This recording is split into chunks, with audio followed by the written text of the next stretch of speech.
तो जिस तरह इनका गाना ही है, जब तेरे शहर से गुजरता हूँ, तेरी रुसवाइयों से डरता हूँ, जब तेरे शहर से गुजरता हूँ, ये इनका बड़ा पॉपुलर गाना है। और ये शराफत अली थे गुलकार, उनकी ज़िंदगी का ये एक ही गाना है, एक ही फिल्मी गाना है, एक ही फिल्मी गाना उन्होंने गाया।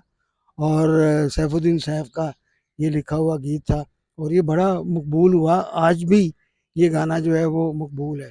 फिर इनकी जो गज़ल है उसमें वो ख़ास मीर दर्द का जो है वो रंग नज़र आता है कि मेरी दास्तान हसरत वो सुना सुना के रोए।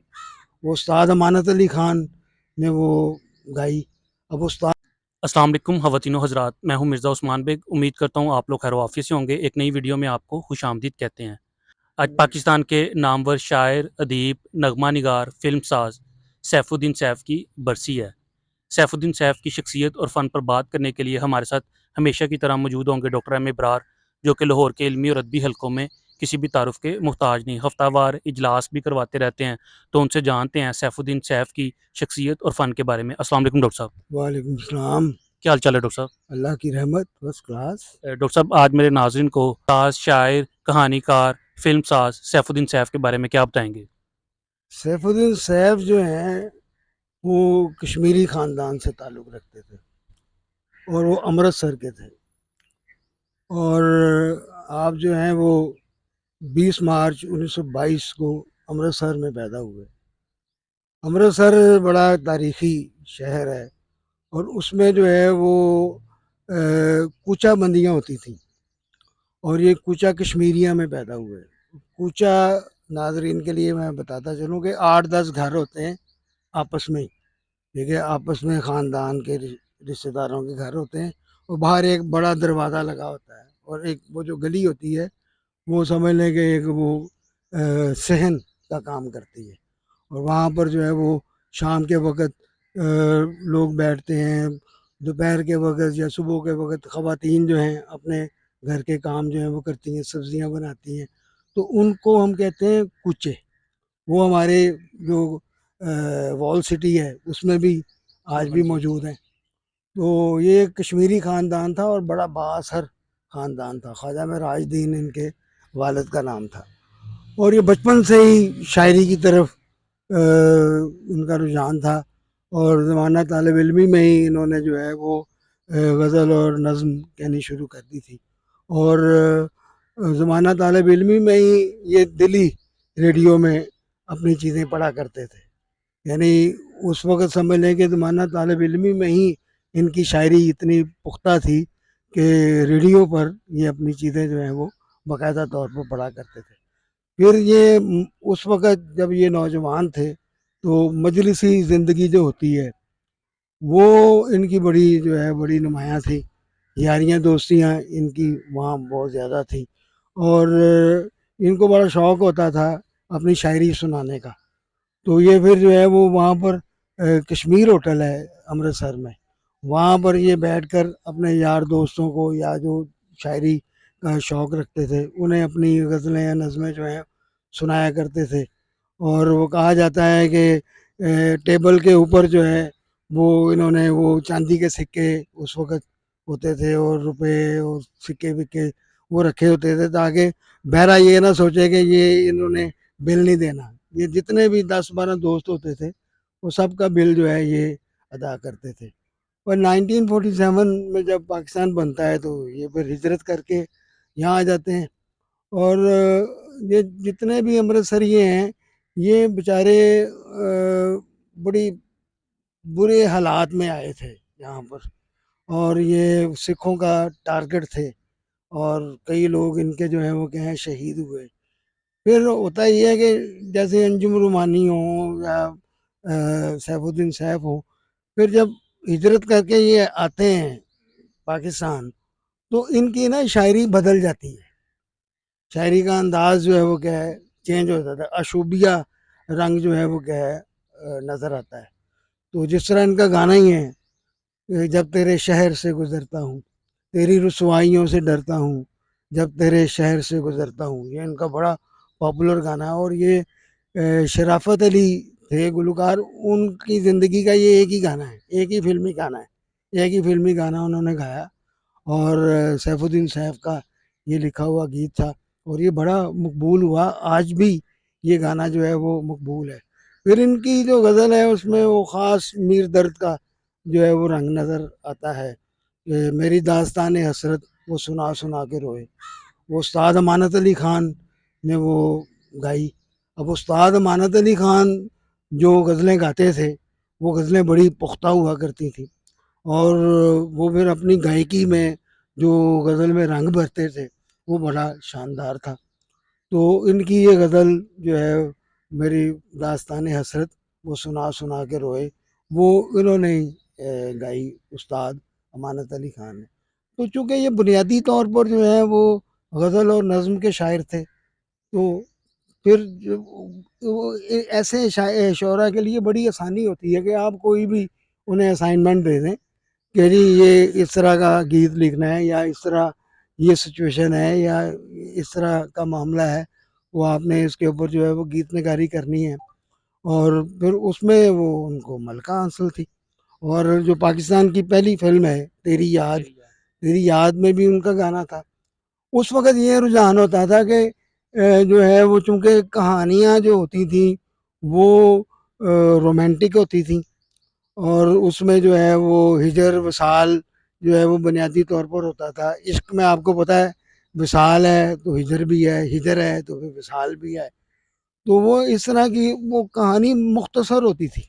तो अब वो 2 घंटे पूरे करने के लिए, 2.5 घंटे पूरे करने के लिए तो गानों का सहारा लिया जाता था। तो उस वक़्त रुझान था 10-10 गाने, 12-12 गाने जो हैं वो एक फ़िल्म में हुआ करते थे। तेरी याद में 10 गाने थे, उसमें कतील शिफ़ाई के गाने भी थे, उसमें जो है वो इनके भी थे। तो लेकिन जो असल इनको शोहरत मिलती है, वो इनकी अपनी प्रोडक्शंस से मिलती है, ठीक है? उसमें जो है वो इनकी बड़ी अहम फ़िल्म 7 लाख और 7 लाख का जो है वो गाना वो कतील शिफ़ाई का गाना है, वो बड़ा मकबूल हुआ। इनकी एक खूबी ये थी कि जब ये अपनी प्रोडक्शन में आए, ठीक है? तो प्रोडक्शन में आकर ये फिर ये नहीं करते थे कि भई सारे गाने मेरे ही हों। वो जिसका कोई गाना उनको अच्छा लगता था या कोई शायर अच्छा लगता था, तो वो जो है ना वो उनका गाना जो है वो शामिल करते थे उस अपनी फ़िल्म में। ठीक है? तो 7 लाख में आए मौसम रंगीले सुहाने, जिया नहीं माने, तू छुट्टी लेके आजा बालमा, ये कतील शिफ़ाई का गाना है। लेकिन फ़िल्म किसकी है? सैफुद्दीन सैफ की। प्रोडक्शन किसकी है? सैफुद्दीन सैफ की। फिर उसकी एक और बड़ी मिसाल करतार सिंह है। करतार सिंह में ये जो गाना है, देसां दा राजा मेरे बाबुल दा प्यारा, ये वारिस लुधियानवी ने लिखा है। जी। तो ये देखें कि ये किस कदर ये अजीम लोग थे कि जब ये समझते थे कि भाई हमसे कोई अच्छी बात को कर सकता है या हमसे अच्छा ख्याल किसी का हो सकता है तो उसको चांस देते थे। यानी ये कब्जा ग्रुप नहीं थे। तो उसकी ये दो बड़ी मिसालें हैं कि सैफुद्दीन सैफ की अपनी प्रोडक्शन है, अपनी फिल्में हैं, अपनी डायरेक्शन है, लेकिन वो गीत जो है वो क्या है कतील शिफ़ाई से लिखवा रहे हैं, वारिस लुधियानवी से लिखवा रहे हैं। तो ये इन लोगों में ना बड़ी ईमानदारी हुआ करती थी। तो सैफुद्दीन सैफ शायरी पढ़ा करते थे। बस फिर होता है ना कि एक जब जिस तरह मैंने कहा जब बंदे की तबीयत में उदासी आ जाए तो वो फिर जब ज़माना तालिब इल्मी में वही सैफुद्दीन सैफ दोस्तों के साथ रहा करते थे, दोस्तों के साथ बैठा करते थे। तो फिर जब वो पाकिस्तान बनता है तो फिर जब उनकी तबीयत पे थोड़ा सा असर पड़ता है हिजरत की वजह से, तो वो फिर जो है वो उनमें दोस्तियाँ कम हो जाती हैं, तन्हाई ज़्यादा आ जाती है। अब उस वक़्त इनकी सबसे बड़ी जो खिदमत है वो करतार सिंह है। करतार सिंह कहानी जो है वो हिजरत के मौजू पर है, ये पार्टीशन के मौजू पर है और वो फिल्म जो है वो कई हवालों से शानदार फिल्म है। वो अलाउद्दीन उसमें मरकज़ी किरदार, उसमें ये गाना जो आज तक शादी ब्याह में गाया जाता है, ठीक है, वारिस लुधियानवी का। फिर उसमें सुधीर की जो है अदाकारी वो बड़ी शानदार और मैं समझता हूँ कि सुधीर को हीरो बनाने वाली फिल्म जो है वो करतार सिंह है। और जो की मंजरकशी है, जो उसकी सिचुएशंस हैं, जो उसमें जज्बातियत है, वो बड़ी शानदार है। तो ये थे सैफुद्दीन सैफ, खुद लिखी फिल्म और खुद उसको प्रोड्यूस किया, खुद उसकी डायरेक्शन दी और ये हमारी पंजाबी फिल्मों की शाहकार फिल्मों में उसका जो है वो शुमार होता है करतार सिंह। फिर दूसरी फिल्मों के लिए भी इन्होंने गीत लिखे, लेकिन ये अपने मिजाज के ताबे हो गए थे कि अब वो ये है कि जो उनके मिजाज में आता था उस तरह वो काम करते थे। वो जिस तरह मैंने कहा कि महफिलों से दूर हो गए थे, तन्हाई पसंद हो गए थे, तो फिल्म में आम तौर पर ये होता है कि आपको फरमाइशी प्रोग्राम जो है वो देना पड़ता है। तो ये फिर उस वक़्त जो है वो फरमाइशी प्रोग्रामों से ये दूर हो गए थे। ये फिर जो इनका दिल करता था, वो उसके मुताबिक जो है वो चलते थे और उसमें फिर जो है वो हसन तारिक ने इनसे बड़े अच्छे गीत लिखवाए। और अमराव जान अदा का गाना वो आज भी लोगों को याद है, जो लुटा था, जो बचा था वो लुटाने के लिए आए हैं, आखिरी गीत सुनाने के लिए आए हैं।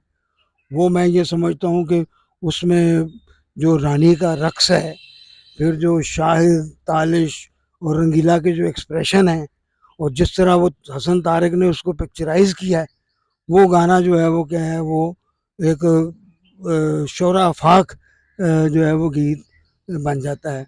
वो गाना जो है वो सैफुद्दीन सैफ का है। तो सैफुद्दीन सैफ जो हैं, जिस तरह मैंने कहा कि वो चूँकि हिजरत के बाद वो अपना एक उनका ख़ास मिजाज हो गया था, तो इसलिए फिर जिस तरह उन्होंने पहले जो उनका स्टार्ट था, ठीक है, वो फिर स्टार्ट नहीं रहा। फिर वो जो है वो अपने मिजाज के ताबे हो गए थे, इसीलिए उनके जो है वो फिल्मी गाने कम हैं दूसरे जो हमारे गीत निगार हैं उनके मुकाबले में, लेकिन उन गानों की शोहरत जो है वो बहुत ज़्यादा है। और मैं ये समझता हूँ कि जो होती है ना क्वांटिटी, वो मैटर नहीं करती, क्वालिटी मैटर करती है।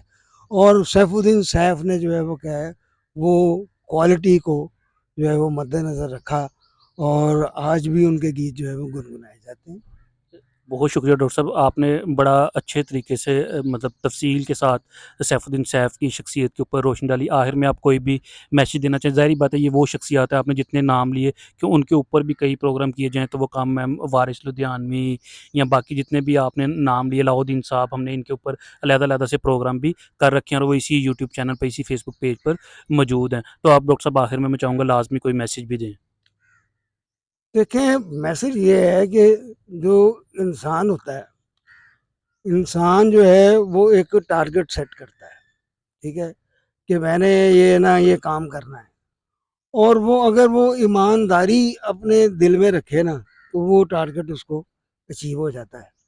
अब सैफुद्दीन साहब क्या नहीं थे, सैफुद्दीन साहब राइटर थे, मुसन्निफ, फिल्में लिखते थे, फिल्म साज थे, हदायतकार थे, आप गीत लिखते थे, आप नज्म और गज़ल, अब इतना कुछ अगर किसी को अता है तो इसका मतलब है कि उसके पीछे को दुआ भी होगी, उसके पीछे उसकी मेहनत भी होगी।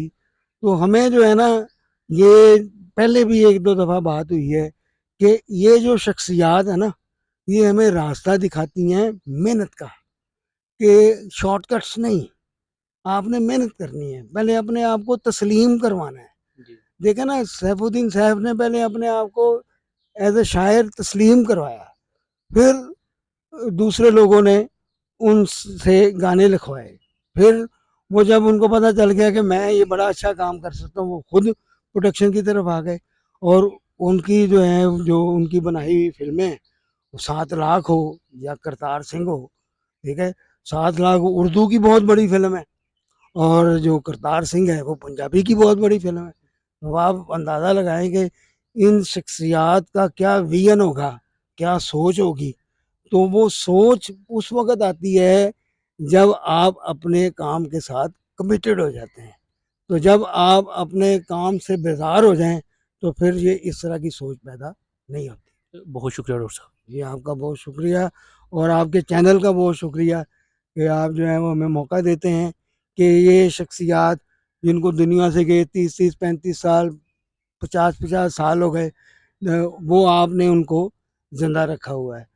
तो अब आज उनकी बरसी भी है, तो हम उनको याद भी कर रहे हैं। 12 जुलाई उनकी बरसी होती है, तो आज के दिन हम जो है उनको याद भी करें। आखिर में दुआ है कि अल्लाह ताला उनकी बख्शिश करे। बहुत शुक्र साहब, जैसे डॉक्टर साहब ने कहा ये तमाम, जैसे मैंने भी पहले जिक्र किया कि ये वो शख्सियत हैं जिनके ऊपर कई प्रोग्राम भी किए जाएँ, तो काम में असल मकसद ये होता है कि उनकी बरसी के दिन या उनकी सालगिरह के दिन उनको एक छोटा सा ट्रिब्यूट पेश किया जाए और आने वाली नौजवान नस्ल को बताया जाए कि ये शख्सियात जो हैं वो लाहौर में या पाकिस्तान में क़याम पज़ीर रही हैं। तो आपको आज की वीडियो कैसी लगी हमें कमेंट सेक्शन में अपनी कीमती राय से लाज़मी आगाह कीजिएगा। अपने मेज़बान मिर्ज़ा उस्मान बेग और डॉक्टर एम इब्रार को इजाज़त दीजिए। अल्लाह हाफ़िज़।